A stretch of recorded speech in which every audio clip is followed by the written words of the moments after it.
Hey, what's up, YouTube? We are back. We've been grinding the new update for Space Marines 2. We have the Siege mode. We've been basically just been absolutely blasting through the hard mode of it. We did play about a month ago when it went to public test, and I was pretty happy with what it was. It wasn't like groundbreaking or anything like that, but I think overall it was a good experience, and it's just something new to do in Space Marines 2, so I've been pretty excited. Hard mode gets hard, especially after rank 15, level 15. After you get through that level 15, the enemies start doing exponentially more damage. Our kind of like limit that we've hit so far, not really going for it, but it just kind of happened, was and hopefully in the background we can kind of put some of that footage, is basically level 23. We got all the way to level 23 before basically it was just our Vanguard that was able to survive things. Enemies do exponentially more damage, especially ranged enemies. It kind of turns into, you know, those really hard Call of Duty like campaign missions where, like, you know, you take one bullet, you fall over. It kind of turned into that. In the footage you might see, like, basically just me falling over because one of the scattergun hive Tyranids like just looks in my direction for half a second, I fall over, or a sniper one shots you like full dead. In chaos is insane. If you're not pillaring or hiding behind cover constantly, it's extremely tough. The only classes that I feel like are really going to be able to shine in that situation are probably going to be like Vanguard heavy and maybe Bulwark, because you can block a lot of it. But other than that, it's pretty rough. I guess Sniper as well, because of how much visibility and long range you have. But it was pretty rough. It was pretty damn rough. But in general, what I want to do quickly is just give you guys some like tips and tricks on like what I've noticed in the last, like, I think we've been grinding this for about almost 30 hours total, 35 hours. And just like give you my overall thoughts. Going into classes first, by far the most impactful class you will bring or want on your team is the Vanguard. And the Vanguard has a team perk that essentially gives you stim packs on demand because of how many extremist level enemies are there. If you guys don't know the team perk, it's basically every time you get a finisher on an extremist or terminus level enemy. So we're talking about like Ravener, Lictor, you know, the Terminators and stuff like that, and also the bosses. Every time you finish one of those, you get 33% of your health back. That's insane. It's extremely powerful. It saves you so many tokens for when you're going farther into the missions on stims. You no longer really need stims. You may need the occasional one here, one or two, you know, if you're playing pretty well. But it like cuts down so much on it. It is game changing. You start trading damage. You know, you play more aggressive to take out that Terminator and you lost a bunch of health. That's okay. You get it back. Very, very, very, very, very good. Second, most powerful class at the moment, I think, is Heavy. With the Heavy Plaz, absolutely annihilates enemies, also helping your teammates with ability regen and just general tankiness. You have the ammo regen perk that you get through your prestige, so you don't really have to buy ammo that often on Heavy. You know, just make sure that you're the guy trying to get a lot of extremist level enemy executes. The first like 5 or so levels would be kind of hard because there's not that many extremist level enemies. But by the time you're into like the high teens, there's so many extremist level enemies, you can finish every single one you find as a heavy, and you have so much ammo. You could just spam your Heavy Plaz for days. It's fantastic. Next, going into that one is kind of like a tie between Tactical, Sniper, and Bulwark. Now, I'm going to say Tactical works really well from level 1 to 15, but after you get into the high teens, he feels very squishy and has a hard time feeling good versus all these ranged enemies that just absolutely delete you. So you kind of want to have like tankiness or some way of like going invisible or having a Bulwark shield. That being said, Sniper, absolutely insane because of the team perk with the ability regen on headshot kill. Gives your teammates so many more ability uses per individual round. It's fantastic. Highly recommend it if you like playing it. Most people are, you know, swapping between Bolt or Laz. They both work really well, and they have a lot of uptime just because of your new Besiege perk, where if you get a secondary kill, you get ammo on that every 30 seconds or 15 seconds. Absolutely insane perk. Probably one of the best, if not the best, for Prestige. It's nuts. Bulwark has a hard time existing with Vanguard being so good, but I can see some people absolutely, still loving the playstyle of Vanguard or of Bulwark, holding the position, pairing really well with a sniper to get your abilities and your flags back more. Pretty damn good for reviving because you can just throw your flag down, revive someone. That is nice. And then also for the later rounds, being able to block a lot of that range damage will be fairly useful. Now, for the first 15 levels, I don't think Bulwark is all that powerful and necessary at all. But definitely for the next 15, it starts to creep higher just because of all that range damage being thrown around. And last but not least, poor Assault. Assault has been like getting so many buffs recently and just feeling so good, especially against Tyranids. But when it comes to Chaos, you need to play absolutely flawlessly. And honestly, you have to play extremely passive at times because of how much range damage is just around. If you get to level 15 or higher, Assault just feels terrible. It just straight up does. Any Terminator, any Majoris, any enemy with a ranged weapon looks at you funny while you're flying around in the air, you're dead. You're just dead. It's very hard to make work. Yeah, you have 3 armor perks and probably need a 4th armor pip. Like, it's just so hard to maintain some level of like safety. And, that's assuming you have a Vanguard to help you like maintain your health, but you're probably going to be getting one shot over and over again. Those later like 20 plus levels, you're just getting like literally 2 shot. It was insane. So a melee class is going to have a huge problem dealing anything in that situation. It's honestly overtuned how much range damage you take after level 15. They probably need to adjust it or look into it. It's kind of nuts. It's genuinely sometimes unfun that you just have to play cover the entire time. If you peek out too long, you're dead. And if you're not Vanguard, you're dead. Even like with your heavy shield, like it just gets deleted. So it's a bit awkward in that. As far as general tactics though, we basically just stopped buying the Dreadnought. We learned pretty early on that the Dreadnought was just too expensive for what it actually brought you. And yeah, it can guarantee you killing like 2 to 3 bosses at a time. But what we found is just genuinely just going and grabbing the Astartes heavy. Everybody picks it. So you have 3. And then you just kind of like stay together. And the heavies melt. They might not melt necessarily the boss because they don't have great target firing. But they're very good for like incapping tons of enemies around you and just laying out tons of damage. Also, it's fantastic that they give you the team perk of 30% less range damage received. Well, to you specifically if you buy it. Very useful for those later rounds as well. So basically we won't buy anything from like level 1 to level 9, 10. Maybe the occasional relic, stim, or ammo if you need it. And we will start buying like maybe 2 heavy Astartes for our team that work just fine for 2 bosses on level 10.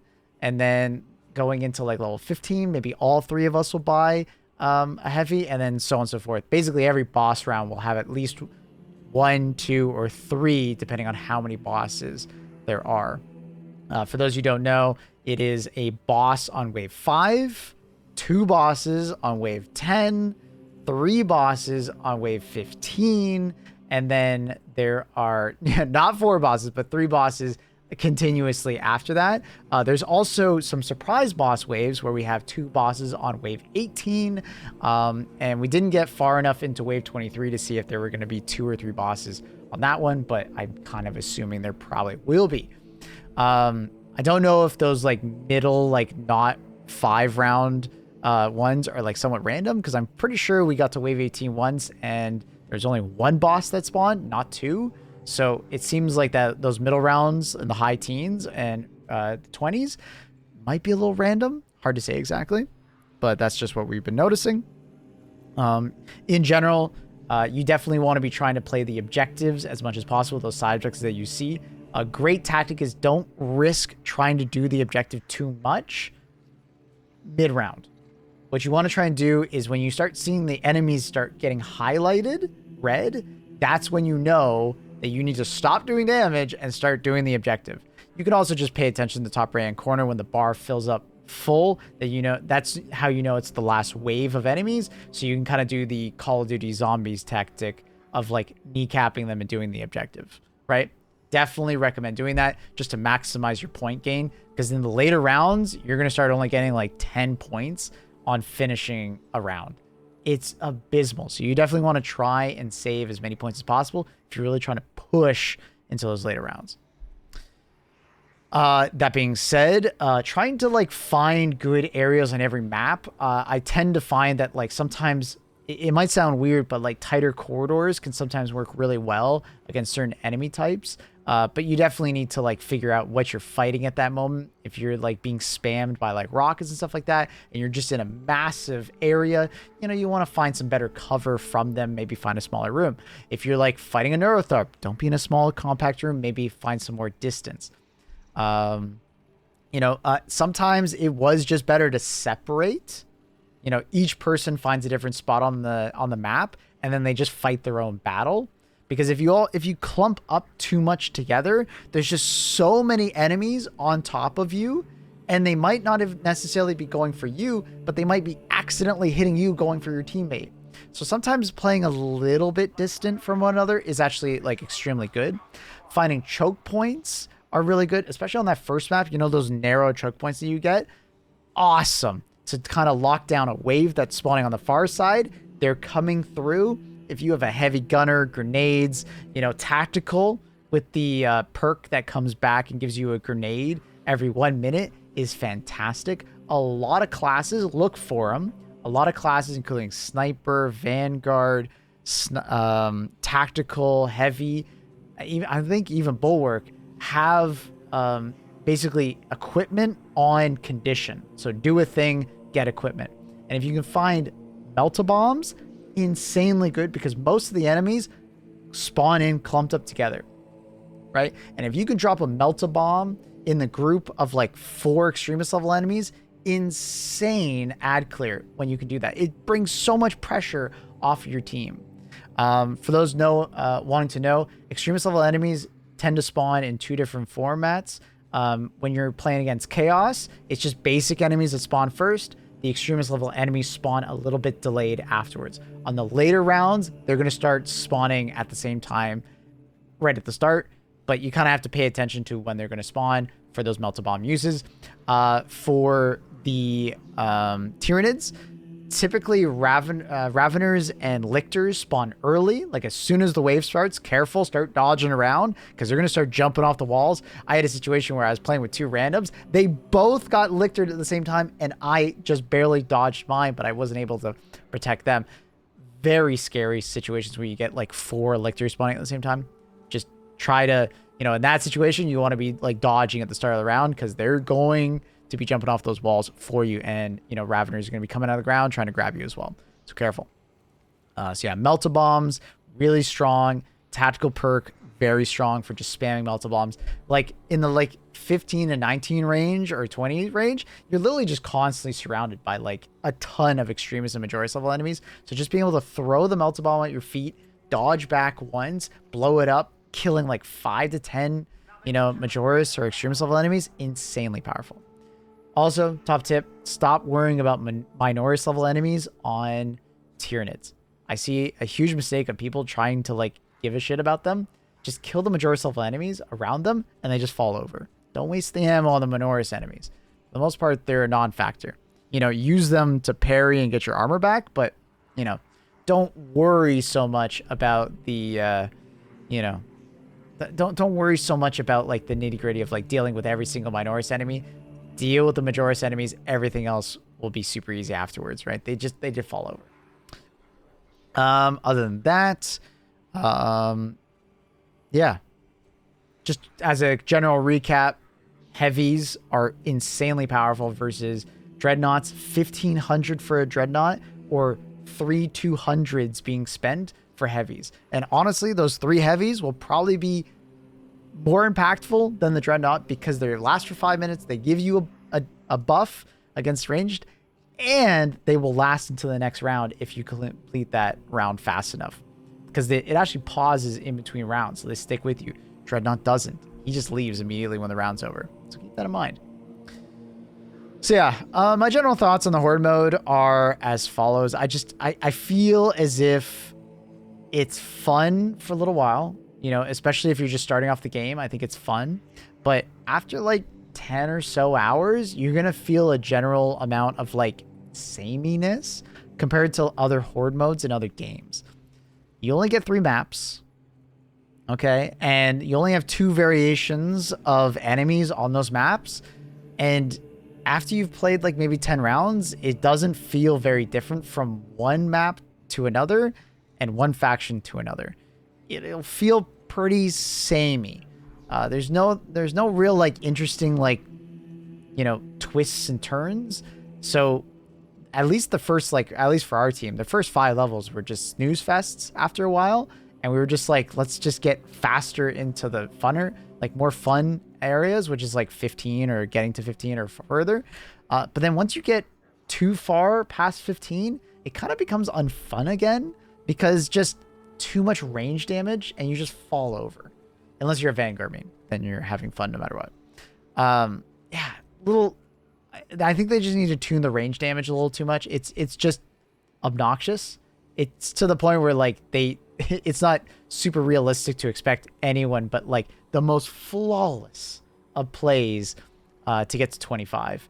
And like that'll be an awesome one for the community to like chase, but you would expect like Horde mode to be like getting to round 50 and then that being the achievement. In this one, it's just getting to 25 seems to be in a massive achievement. Like I think 0.1% of the population will probably touch 25 in this game. Like we were sweating our asses off getting to 23, and then like it generally wasn't that fun, so I couldn't see myself like trying to get there constantly because it wasn't a fun difficulty. It was more just difficult, right? It would be fun to get there for the achievement, but not to replay it, essentially. But yeah, I'm excited to see what happens with Space Marines 2 in going into year 2. I believe it's already been announced that we're going to get some kind of new class. I'm hoping for new operations.